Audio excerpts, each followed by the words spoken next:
Hi guys, आज मैं Kuwait का मेडिकल के लिए जा रहा हूँ। दिल्ली का मौसम बहुत ही सुहाना, बहुत ही अच्छा है।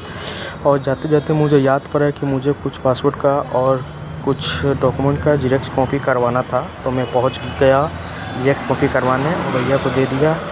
भैया जेरॉक्स कॉपी मेरा कर रहे थे, लेकिन ये एक बुजुर्ग आदमी या बूढ़ी जो भी बोले कहाँ से आ गई, ये बेचारे भैया से लड़ने लगी ज़बरदस्ती में कि भैया ये मेरा पैसा नहीं दूंगी वगैरह वगैरह करने लगी। ये भैया भी उनसे डरने लगे, तो उन्होंने उस महिला ने अपने किसी लड़की पहलवान जो दिखने में है उनको बुला ली, तो वो भी लड़ने लगी। फिर ये भैया किसी को बुलाने के बाद मामला सॉर्ट आउट किया। सॉर्ट आउट करने के बाद मैं चला गया फ़ोटो करवाने अपना पासपोर्ट साइज। तो अंदर गया, गली में एक भैया की दुकान थी, भैया बैठे हुए थे। मैंने बोला भैया मेरा पासपोर्ट साइज फ़ोटो निकाल दो। भैया ने बोला ठीक है, 100 के 10 निकलेंगे। मैंने बोला ठीक है भैया निकाल दो। वो भैया मेरा फ़ोटो निकालने लगा। फाइनली वो भैया ने मेरा फ़ोटो निकाल दिया और मैं फ़ोटो लेके वापस जाने लगा। ये भैया लोग कुछ काम करने वाले रास्ते में खड़े हुए थे, ये लोग मुझे देख रहे थे, तो ऐसा लगा मैं इनको काम पे हायर करने आया हूँ, लेकिन ऐसा कुछ नहीं, मैं मेडिकल के लिए जा रहा हूँ। ये चाचा मुझे गुस्से से देख रहे हैं। फाइनली मैं दशरथपुरी मेट्रो स्टेशन पहुँच चुका हूँ। और मैं पहुंचने के बाद एक भैया जो थे परेशान हाल में थे, जो एकदम धीरे धीरे चल रहे थे नीचे। अब ये नहीं बता सकता मैं क्यों परेशान थे वो भैया। मैं फाइनली नीचे पहुंच चुका। पहुंचने के बाद मैं अपना मेट्रो कार्ड निकाला। मेट्रो कार्ड निकालने के बाद मैंने वहाँ पे टच किया। टच करने के बाद इसमें कुछ प्रॉब्लम दिखाया, मेरा ये गेट नहीं ओपन हुआ। फिर मैं दूसरे गेट पे गया। दूसरे गेट पे जाने के बाद मैंने ओपन किया, वो ओपन हो गया। फाइनली मैं नीचे आ चुका हूँ। और ये बच्चे लोग थे कुछ स्कूल के, मस्ती कर रहे थे।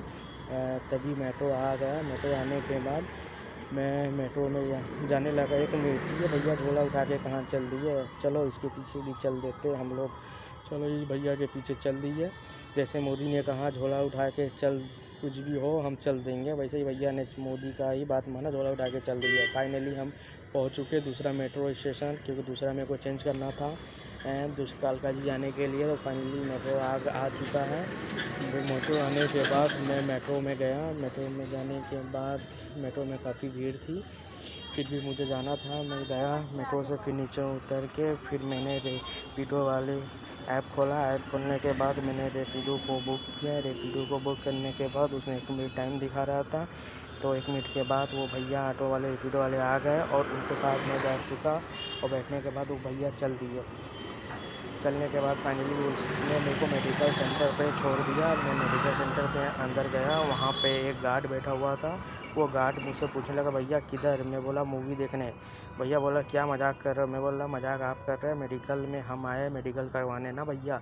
गार्ड मेरे साथ चल दिए, उसने टोकन दिया। टोकन देने के बाद फाइनली यहाँ पे बहुत सारे बंदे बैठे हुए थे मेडिकल के लिए। और फाइनली मेरा नंबर आ गया। मैं मैडम के पास गया, मैडम मेरा पेपर सबमिट कर रही थी। और तभी मैडम ने बोला मुझसे कि मेरे को 8,500 रुपये भरने पड़ेंगे। मैंने स्कैनर मांगे। स्कैनर मांगने के बाद मैंने उन्हें 8,500 रुपये मैंने पे किए। कुवैत का मेडिकल का फ़ीस है 8,500 रुपये। तो मैंने पे किए। पे करने के बाद मैडम बोले कि आप चले जाइए डॉक्टर से मिल लीजिए। मैं डॉक्टर के पास गया। एक्चुअली पहले से ही एक बंदा डॉक्टर के पास था, जूते कपड़े उतार के अंदर में। फिर मैं खून का एग्जामिन देने गया, तो खून का मैं एग्जामिन दे रहा था। एक बंदा का, वो मैडम बहुत सारा खून निकाल चुकी थी। वो बंदा ऐसे ही दिखने में पतला दुबला दिख रहा था, काफ़ी खून निकल चुका था उसका। फिर मेरा नंबर आया, मैंने खून दिया। खून देने के बाद मेरे को बोला वेट कीजिए। मैं वेटिंग रूम में बैठ चुका। वेट करने के बाद तभी मुझे बहुत ज़ोरों की भूख लगी। और मुझे भूख लगी तो मैं खाने के लिए गया। खाने के लिए जाने के बाद रैपिडो बुक किया। खाने के लिए मैं उसके साथ चल पड़ा। चलने के बाद मैं फाइनली मैं पहुंचने वाला हूँ।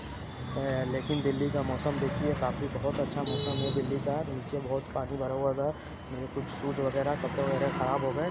फिर भी मैंने कुछ नहीं बोला भैया को, भैया मुझे छोड़ दिए। मैं फाइनली शाहीन बाग पहुँच चुका हूँ।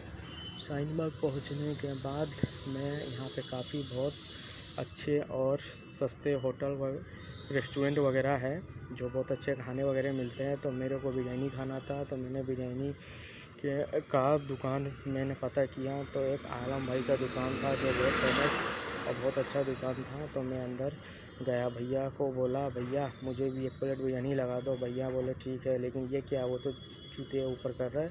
भैया पहले से बिरयानी लोग कुछ लोग खा रहे थे। फाइनली मेरा 1 प्लेट बिरयानी आ चुका है। वो भूख तो ज़ोरे से लगी है, तो मैं बिरयानी खाने जा रहा हूँ। एक्चुअली खा के पेमेंट कर दिया हूँ। पेमेंट करने के बाद बाहर गया, तो बाहर जाने के बाद यहाँ पे कबाब पराठे बन रहे थे, लेकिन क्या करूँ, एक्चुअली बिरयानी खा चुका था मैं। फिर मैं आगे की तरफ निकल गया। आगे की तरफ मैं निकला तो यहाँ पे एक फेमस रेस्टोरेंट था, ये इसका नाम है। गाइस कभी भी आना यहाँ पर देखना। फिर उसके बाद मैं आगे गया तो ये दोआ अल तहमूर करके एक, जहाँ ड्राई फ्रूट का एक भंडार है, जहाँ पे एक से एक खजूर, एक से एक ड्राई फ्रूट मिलता है। आप कभी भी साइन बाग आओ तो यहाँ ज़रूर आना। फिर इससे आगे मैं निकल चुका तो यहाँ पे चाय वाले भैया दिखे। यहाँ चाय बहुत ही ज़बरदस्त बनाते हैं, यहाँ पे मालूम चला मुझे। तो मैंने भैया को बोला भैया 1 कप चाय मेरे को भी देना। वो भैया किसी को दे रहे थे, फिर बोला ठीक है मैं आपको देता हूँ। भैया ने मुझे 1 कप चाय दिया और चाय का मैं चुस्की मारने लगा बरसात के मौसम में। क्या ज़बरदस्त चाय। उसके बाद मैं घर की तरफ चलने लगा। ये शाहीन बाग मेट्रो स्टेशन पहुँच चुका हूँ मैं। ये भैया बुजुर्ग देखो कितने धीरे धीरे चल रहा है, क्या करे, बुजुर्ग है ना। फिर भी मैं अंदर गया मेट्रो स्टेशन में। और ये क्या, सीढ़ी तो ख़राब है, अब मुझे चल के ऊपर जाना पड़ेगा। तो मैं चलने लगा, ऊपर गया मेट्रो स्टेशन के अंदर।